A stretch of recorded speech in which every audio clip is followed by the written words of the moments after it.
आज हम लोग प्रश्नावली 1.2 का पहला, दूसरा, तीसरा ये सारा प्रश्न पिछली वीडियो में हम लोग पढ़ चुके हैं और आज हम प्रश्न संख्या 9 से बनाएंगे और प्रश्न संख्या 8 का मैं पिछली वीडियो में पढ़ा चुके हैं हम लोग।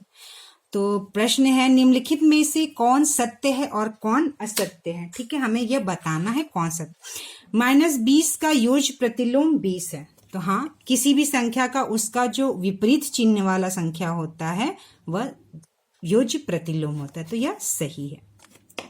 किसी पूर्णांक का योज्य प्रतिलोम करने के लिए उसमें 0 से गुणा करते नहीं, ये गलत है। क्यों? क्योंकि जब हम 0 से गुणा करेंगे तो किसी भी संख्या में 0 से गुणा करने पर वह 0 ही होता है। ठीक है। तीसरा, 5 ऋण पूर्णांकों का गुणनफल घन पूर्णांक होता है, नहीं, ये भी गलत है। 5 ऋण पूर्णांकों का गुणनफल हमेशा एक ऋण पूर्णांक ही होगा। सम संख्या का जो ऋण पूर्णांक का गुणन होता है वह घन पूर्णांक मिलता है, लेकिन विषम संख्या का जो ऋण पूर्णांक का गुणनफल होता है वह घन पूर्णांक जो है वो घन नहीं होता है। ठीक है, तो 5 ऋण पूर्णांकों का गुणनफल घन पूर्णांक होता है, यह गलत है। ठीक है। 4 ऋण पूर्णांकों का गुणनफल घन पूर्णांक होता है, हाँ, यह सत्य है। ठीक है, जैसे 4 ऋण पूर्णांकों का आप ले सकते हैं। 5 ऋण पूर्णांक का अगर आप लेते हैं -2 गुना -2 गुना -2 गुना -2 गुना -2, देखिए 5 ऋण पूर्णांक है, 1 2 3 4 5। तो -2 में -2 का गुना करेंगे तो आ जाएगा हमारा +4। फिर -2 में -2 का गुणा करेंगे तो हमारा क्या आ जाएगा बच्चों, ये +4 और एक -2 रह गया, तो 4 और ये 4। ठीक है, तो 4 में 4 का गुना किए और ये प्लस होगा, फिर प्लस में माइनस का गुना किए तो हमेशा उत्तर माइनस ही आएगा। ठीक है, इसलिए यह गलत है और यह सही है। -4 गुना 1 -4, हाँ, यह सत्य है। -5 गुना 0 0, यह भी सत्य है। ठीक है, अब आइए प्रश्न संख्या 10। निम्नलिखित के में पूर्णांकों में के गुणा में सही कथनों के आगे सही का निशान लगाएं तथा गलत कथनों को ठीक करके लिखें। तो मैं सही और गलत बताना, गलत वाले को सही करना है। +2 में -3 का गुना करेंगे तो 2 त्रिका 6, -6, यह सही है। -8 में +8 का गुना, -4 में +8 का जब गुना करेंगे तो 32 तो आएगा, लेकिन यह -32 होगा, तो यह गलत है और उत्तर क्या होगा बच्चों, -32 सही उत्तर। -2 में -2 का गुना करेंगे तो +4, यह सही है। माइनस में माइनस का गुना करेंगे तो प्लस आएगा। +3 में +4 का गुना करेंगे, 4 त्रिका 12, यहाँ -12 दिया तो यह गलत है बच्चों और उत्तर आएगा +12, यह उत्तर सही होगा। ठीक है, अब आइए नेक्स्ट क्वेश्चन। यहाँ पे प्रश्न दिया है, किसी हिमीकरण ठंडा प्रक्रिया में कमरे के तापमान को 40 डिग्री सेंटीग्रेड से 5 डिग्री सेंटीग्रेड प्रति घंटे की दर से कम करने की आवश्यकता है। उस प्रक्रिया के शुरू होने के 10 घंटे बाद कमरे का तापमान क्या होगा। यह बहुत ही आसान है, आप इसको समझ सकते हो और मैं इसको अच्छे से आपको बताती हूँ। देखिए, आप ये समझिए कि देखिए कौन सा है, प्रश्न नंबर 11। ठीक है, तो यह प्रश्न जो कह रहा है कि पहले घंटे में कितना तापमान हो गया है हमारा, 40 डिग्री से जो है वह घट जाता है, 5 डिग्री घट जाता है तो तापमान हो जाता है 35 डिग्री। ठीक है, फिर दूसरे घंटे में 35 डिग्री से फिर ये 5 डिग्री कम हो जाएगा, तो ये कितना हो जाएगा, 30 डिग्री। ठीक है, फिर तीसरे घंटे में यह कम हो जाएगा और यह हो जाएगा 25 डिग्री। 5 डिग्री के दर से कम होना मतलब 5 डिग्री हर घंटे में कम होता है। क्या होता है बच्चों, 5 डिग्री तापमान हर घंटे कम होता है। तो पहले घंटे में 40 से 5 डिग्री जब कम हुआ तो 35 हुआ, दूसरे घंटे में 30 हो गया, तीसरे घंटे में 25 डिग्री हो गया, चौथे घंटे में यह 20 डिग्री हो जाएगा, पांचवें घंटे में यह 15 डिग्री हो जाएगा, छठे घंटे में यह 10 डिग्री हो जाएगा, सातवें घंटे में यह 5 डिग्री हो जाएगा, आठवें घंटे में कितना हो जाएगा बच्चों, 5 डिग्री से जब टेम्परेचर कम होगा उसका 5 कम करेंगे तो 0 हो जाएगा, 0 डिग्री। 9वें घंटे में फिर यह माइनस में जो हम पूर्णांक पढ़े थे -5 डिग्री हो जाएगा और 10वें घंटे में यह हो जाएगा -10 डिग्री। तो इसका आंसर होगा बच्चों -10 डिग्री। ठीक है, सेंटीग्रेड। अब है क्वेश्चन आपका 12। 10 प्रश्नों वाले एक कक्षा टेस्ट में प्रत्येक सही उत्तर के लिए 5 अंक दिए जाते हैं और प्रत्येक गलत उत्तर के लिए -2 अंक दिए जाते एवं प्रयत्न नहीं किए गए प्रश्नों के लिए 0 दिया जाता है। तो पहला है, देखिए, मोहन 4 प्रश्नों का सही और 6 प्रश्नों का गलत उत्तर देता है, उसके द्वारा प्राप्त अंक कितने हैं? मोहन 4 प्रश्नों का सही उत्तर देता है, ठीक है। तो 12 का पहला, ठीक है, हम यहाँ पे हल करते हैं। मोहन जो है वो क्या करता है, 4 प्रश्नों का सही उत्तर देता है। तो जो सही प्रश्न है बच्चों, जो सही प्रश्न के लिए उसको 5 अंक मिलता है और गलत प्रश्न के लिए उसको -2 अंक काट दिए जाते हैं। तो मोहन जो है वो 4 प्रश्नों का सही अंक करता है। तो 4 गुना 5, ये कितना हो जाएगा? 4 गुना 5 बच्चों 20, ठीक है। और क्या करता है, 6 प्रश्नों का वह गलत उत्तर देता है। तो 6 प्रश्न में वह -2 का जब हम गुना करेंगे तो -12, ठीक है। -2 का गुना क्यों किए? क्योंकि एक उत्तर गलत उत्तर के लिए उसको -2 है, तो 6 प्रश्न उसके गलत हैं, तो 6 गुना -2 12, तो ठीक है। तो 20 में से 12 माइनस कर दिए तो हो गए 8, यानी उससे 8 अंक प्राप्त हुए। कितने अंक प्राप्त हुए इसको? 8 अंक प्राप्त हुए, ठीक है। दूसरा प्रश्न है, देखिए यहाँ पे दूसरा प्रश्न दिया है। रेशमा के 5 उत्तर सही हैं और 5 उत्तर गलत हैं, तो उसे कितने अंक मिलते हैं? 5 उत्तर सही है, 5 उत्तर गलत है, तो ठीक है। रेशमा के 5 उत्तर सही है, 5 उत्तर सही है, तो एक प्रश्न के लिए 5 नंबर है, तो 5 उत्तर सही है तो 5 गुना 5 उसको 25 नंबर मिले, और उसके 5 उत्तर गलत है तो 5 गुना -2, यानी 5 दूनी 10 -10, ठीक है। तो 25 में से जब हम 10 माइनस करेंगे तो उत्तर आ जाएगा 15, यानी रेशमा को 15 अंक मिलते हैं, ठीक है। अब देखिए यहाँ पे तीसरा क्वेश्चन है। हिना ने कुल 7 प्रश्न हल किए हैं, उसमें से 2 के उत्तर सही हैं और 5 के उत्तर गलत हैं, तो उसके द्वारा प्राप्त अंक कितने हैं? 7 प्रश्न सही किए, 2 सही है 5 गलत है। कितने? 2 सही हैं और 5 गलत हैं। हिना 2 सही हैं, तो 2 गुना 5 हो गया 10, और उसके कितने प्रश्न गलत हैं बच्चों?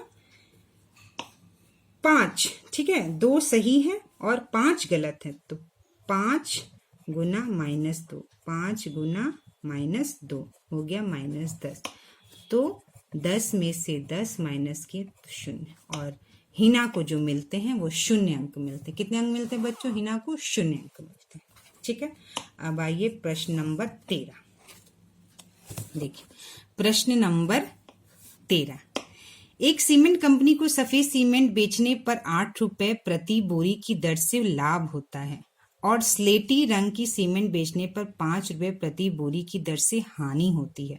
तो पूछ रहा है प्रश्न पहला, किसी महीने में वह कंपनी सफेद सीमेंट की 3000 बोरियां और स्लेटी सीमेंट की 5000 बोरियां बेचती है, उसका लाभ अथवा हानि क्या है? 3000 सफेद, 5000 स्लेटी, और 8 रुपए उसको लाभ होता है सफेद सीमेंट पे और 5 रुपए उसको घाटा होता है स्लेटी सीमेंट पे। तो देखिए इसको कैसे करेंगे,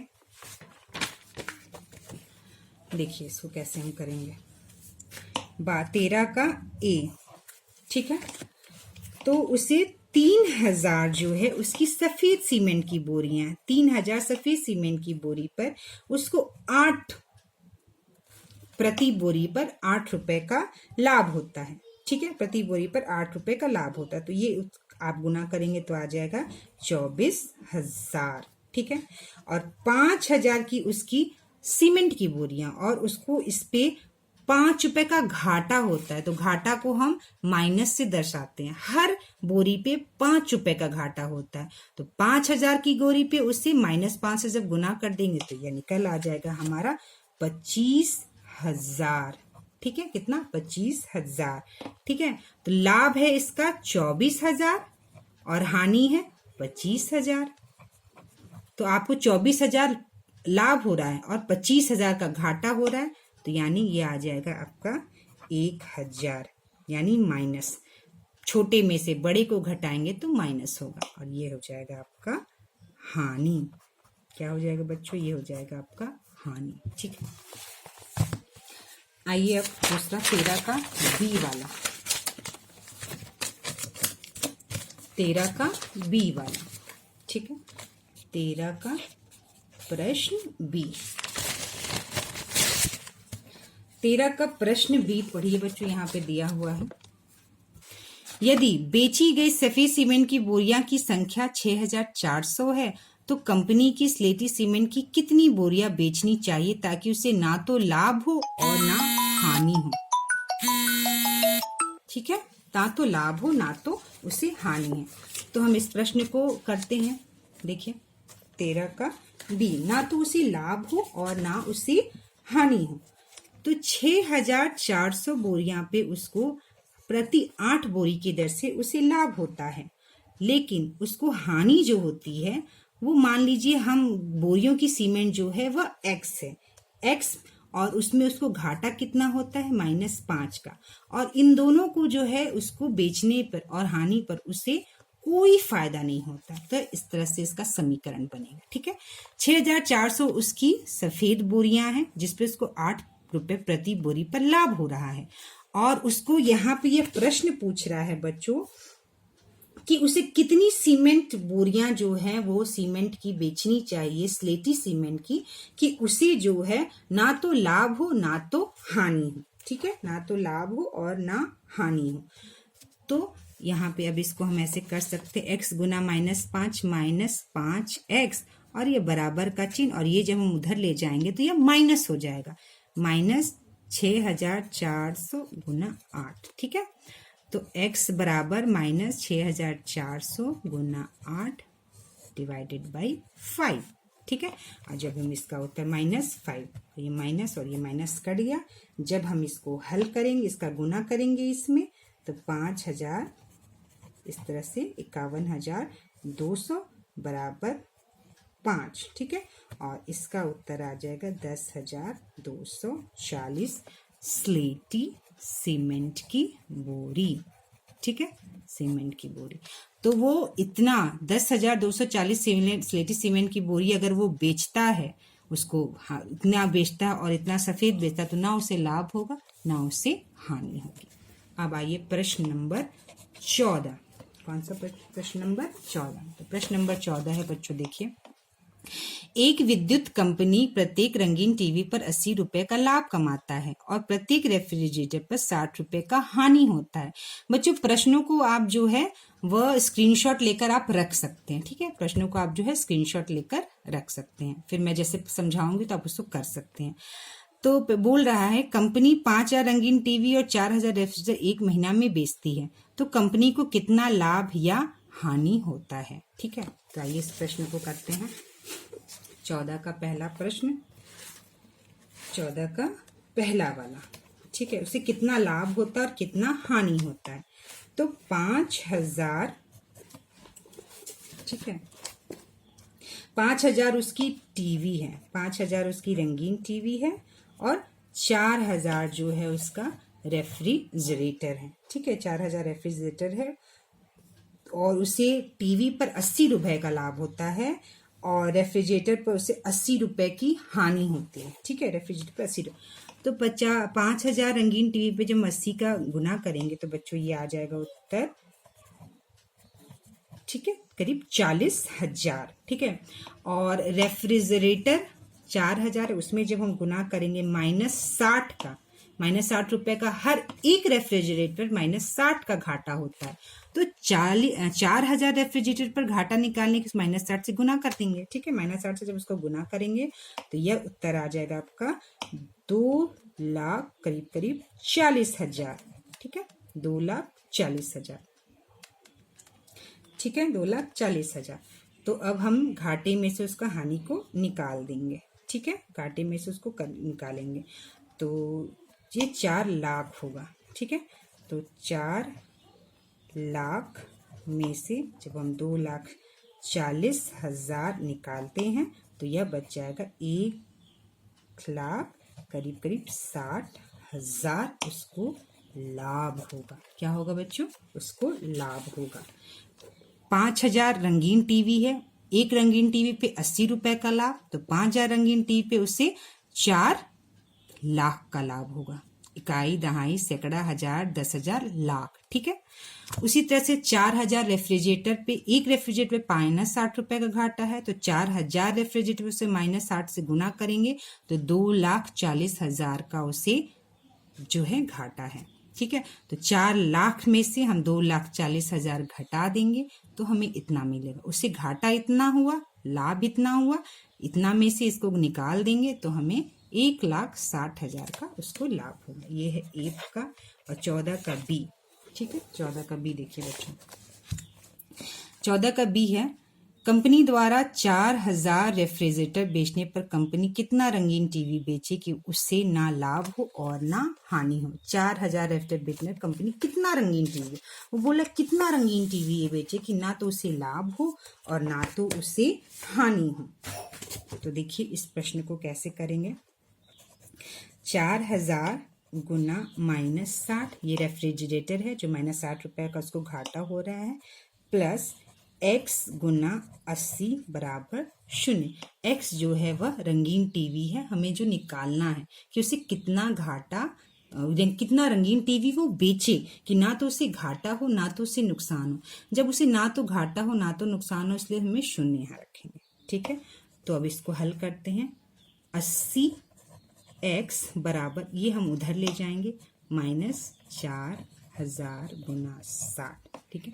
तो x बराबर -4,000। ठीक है। ये माइनस उधर गया है तो प्लस हो गया, +4,000 गुना 60 बराबर नीचे 80। 0 और 0 कट जाएगा। ठीक है। और 2 चौका 2 तिरिका 6, और इसे जब काटेंगे तो 1,000। तो x बराबर 1,000 गुना 3, तो यह हो जाएगा 3,000 रंगीन। 3,000 टीवी अगर बेचता है तो ना तो उसे घाटा होता है ना तो उसे लाभ होता है। तो आज के लिए बस इतना। हमारा ये 1.2 है जो ये अंतिम प्रश्न है वो खत्म होता है। और अब हम लोग नेक्स्ट क्लास में बच्चों पूर्णांकों के भाग संक्रिया के बारे में पढ़ेंगे, और उसके बाद नेक्स्ट वीडियो में मैं आपको 1.3 हल कराऊंगी। ठीक है। 1.3 हल कराऊंगी। तो ये हमारा आज का ये खत्म हो जाएगा। ठीक है बच्चों, आज के लिए बस इतना। नेक्स्ट वीडियो में हम आगे का पढ़ेंगे।